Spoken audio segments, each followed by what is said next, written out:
नमस्कार दोस्तों। फिर से एक बार आपका दोस्त डॉक्टर भरत चौगुले हाजिर है आपके लिए। ये जो हमारा बुक है, seven secrets of success, a practical guide to get direction in life. इस बुक को हम रीड कर रहे हैं, उसके साथ साथ एक्सप्लेन भी कर रहे हैं आपके लिए। बुक तो अंग्रेजी में है, बहुत सारे लोगों को समझ में नहीं आता है, इसलिए मैंने इसको हिंदी में अनुवाद करने की, एक्सप्लेन करने की कोशिश की है। ये मेरा प्रयत्न है आपके लिए एक। ठीक है? तो नेक्स्ट पॉइंट पे आ जाते हैं, अभी टॉपिक पे हम।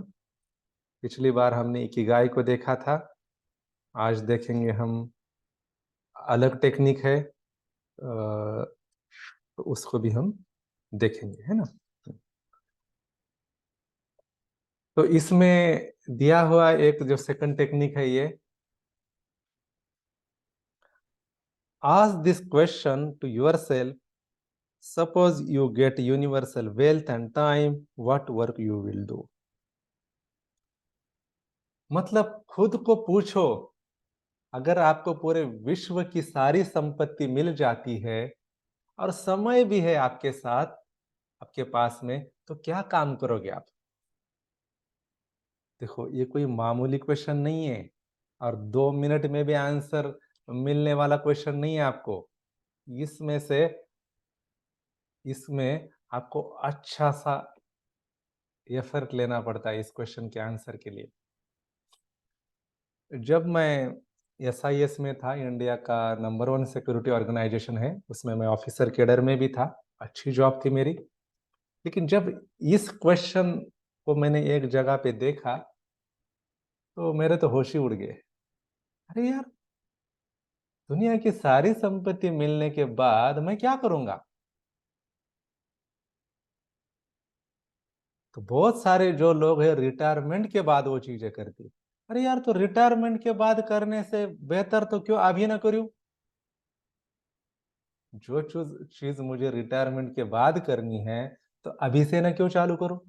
इसीलिए मैंने डिसाइड कर दिया कि I will quit the job. मैंने जॉब को छोड़ दिया और फिर इंजीनियरिंग कॉलेज पे ट्रेनिंग एंड प्लेसमेंट का डायरेक्टर करके ज्वाइन कर दिया। मतलब I converted my passion into profession. दुनिया की सारी संपत्ति मिलने के बावजूद भी हम कुछ तो काम करेंगे, और वही हमारा रियल प्रोफेशन है। अगर किसी को करियर ढूंढने में दिक्कत हो रही है, समझ में नहीं आ रहा है कि कौन सा करियर ढूंढ लूं, तो ये क्वेश्चन बहुत ही इंपॉर्टेंट है।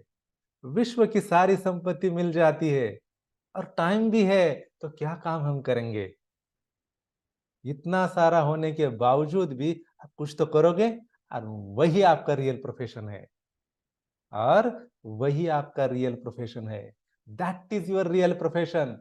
And instead of following after retirement, why should not follow now? ठीक है? तो जो जो आप, इसका मतलब आप पैसे के लिए काम नहीं कर रहे हो, आप एक अपना पैशन फुलफिल कर रहे हो। और जब आप पैशन फुलफिल करते हो, तो आपको बहुत आनंद मिलता है उसमें। अगर खाली पैसे के लिए काम करोगे, तो एक ना एक दिन निराश जरूर हो जाओगे। लेकिन पैशन के लिए काम करोगे, तो करते ही रहोगे।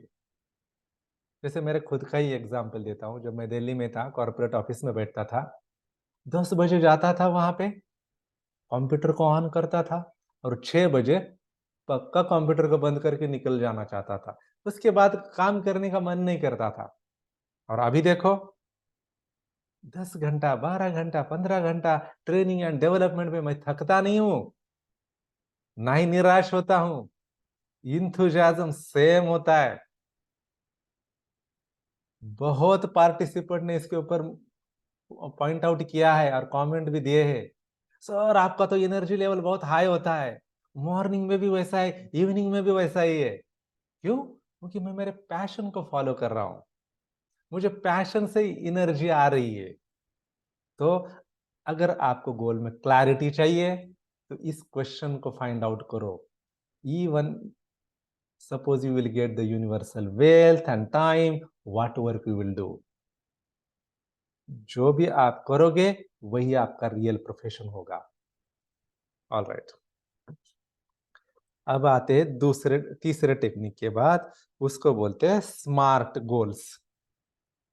ठीक है, स्मार्ट एक एक्रोनिम है। एक्रोनिम का मतलब होता है जो पहला लेटर है उसको लेकर बनाया हुआ एक शब्द होता है, उसको एक्रोनिम बोलते हैं।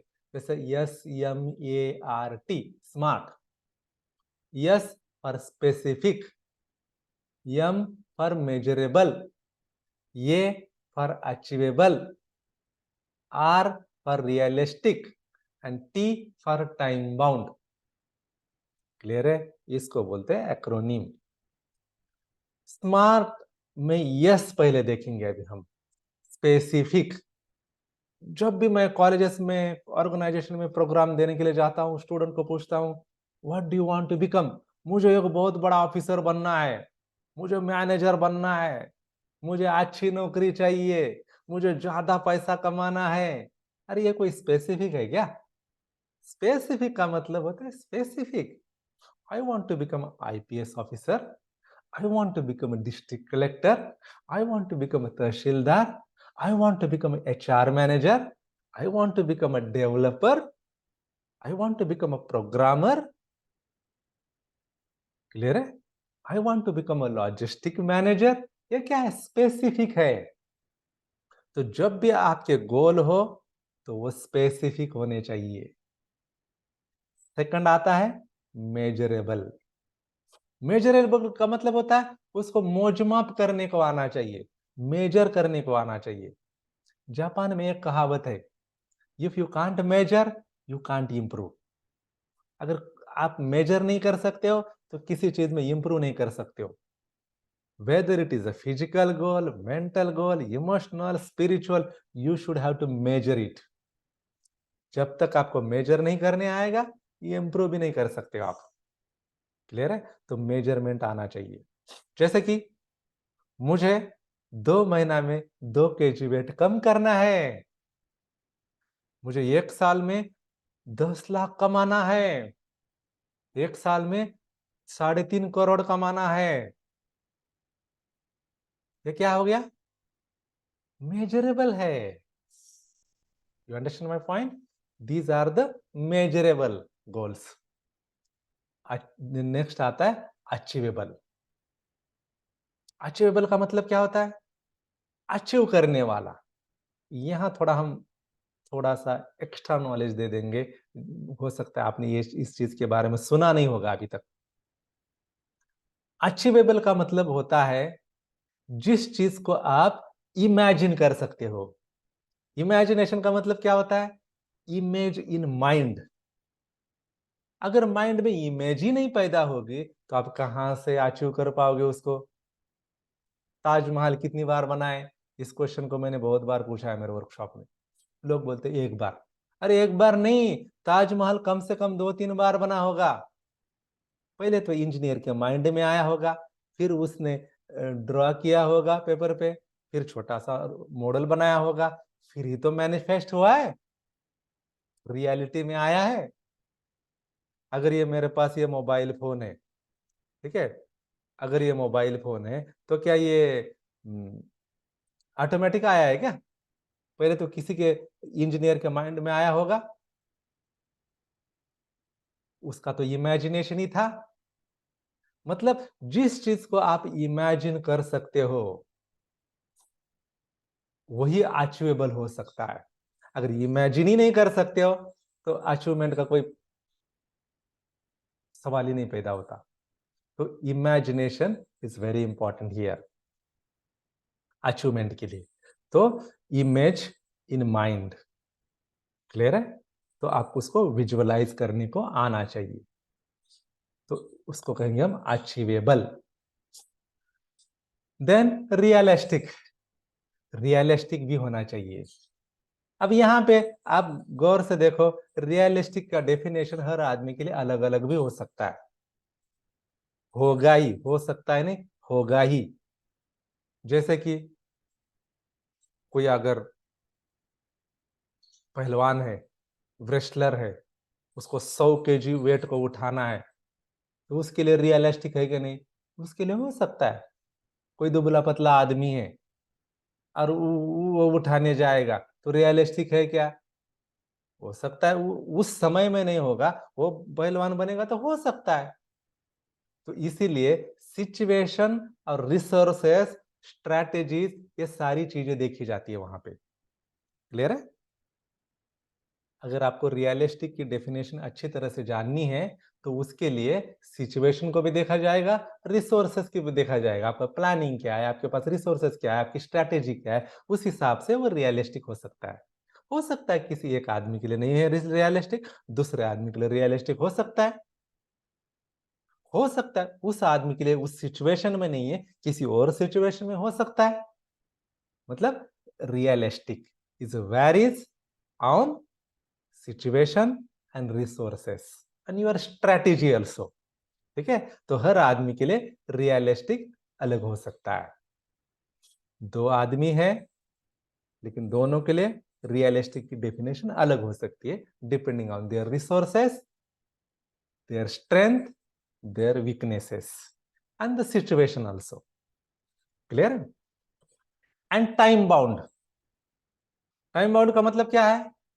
एक टाइम बाउंड होना चाहिए, डेडलाइन होनी चाहिए। ऐसा नहीं है कि भागते रहो, कभी भी पूरा हो। अरे घर चाहिए ना, कितने, 1 साल में चाहिए, 2 साल में चाहिए, ये 50 साल के बाद चाहिए। ऑफिसर बनना है ना, 4 साल के बाद बनना है, 3 साल के बाद, 2 साल के बाद, या 60 साल के बाद? कुछ तो एक डेडलाइन होनी चाहिए, टाइमलाइन होनी चाहिए। तो आपके गोल क्या है? स्मार्ट गोल होने चाहिए। अगर आपको ड्रीम को, स्वप्न को, अपने सपने को अगर आपको रियलिटी में बदलना है, if you want to convert your dream into the goal, five this D 7 Ds भी लिया दिया मैंने, उसको देखेंगे बाद में। लेकिन ये स्मार्ट फॉर्मूला भी बहुत इंपॉर्टेंट है। If you want to convert your dreams into the goal, this smart formula is very useful for you. Specific, measurable, achievable, realistic and time bound. ठीक है? तो 7D जो है हम बाद में देखेंगे। तब तक के लिए धन्यवाद।